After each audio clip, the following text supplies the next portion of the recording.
Good morning, LC Middle School students. This is Mr. Woolley, and the information contained in this video is intended to be viewed only by the students in Mr. Woolley's classroom. By watching the video, you agree that you will not record or share the video with anyone who is not a student in Mr. Woolley's classroom. Alright, we're going to work on evaluating expressions today. Remember, an expression is like one side of an equation. And we'll try to figure out what the other side is, what it equals once we substitute a value in. So say, for example, if we have 5h minus 19, and we say h is supposed to be 9, I plug in the h. Instead of 5 times h, it's 5 times 9. Well, 5 times 9 is 45. Take away 19 gives me 26. Now, I have 3 times, and I got a grouping. 2k minus 5, and k is supposed to be a 6. So really, I'll focus on the grouping first. So let's be 2 times 6 minus 5. We multiply first before we ever add or subtract. 2 times 6 is 12. 12 minus 5 is 7. And then now I can multiply the outside. 3 times 7 is 21. All right, here I can collect some like terms first. I have 7y minus 3y leaves me with 4y's. A negative 1 plus 16 is a positive 15. So 4y plus 15.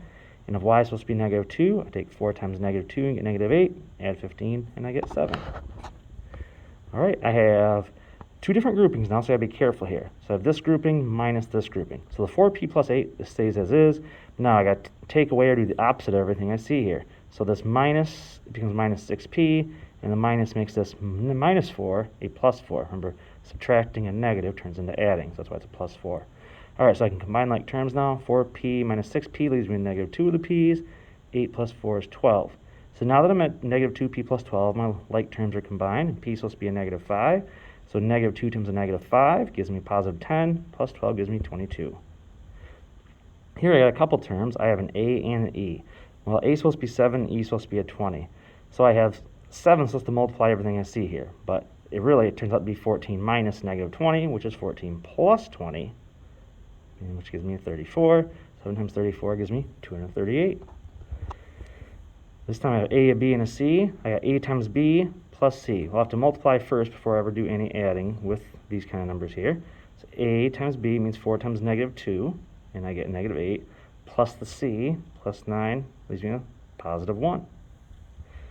F minus g minus everything you see here.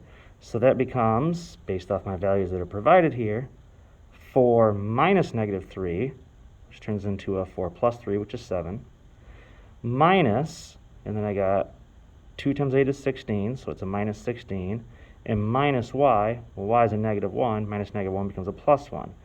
All right, so I have 7 from the front, now I got negative 16 plus 1. All right, well, positive numbers, 7 and 1 make 8, so I got an 8 minus 16, which gives me negative 8. And last up, I'll combine some like terms first. I have a 4u minus 10u leaves me a negative 6 of the u's. 6 minus 18 is a negative 12. All right, so I got negative 6 times u, and u is supposed to be negative 1. So negative 6 times a negative 1 gives me a positive 6. I can take away 12. 6 minus 12 gives me a negative 6. All right, go ahead and give your work a try in Schoology. Thanks for watching.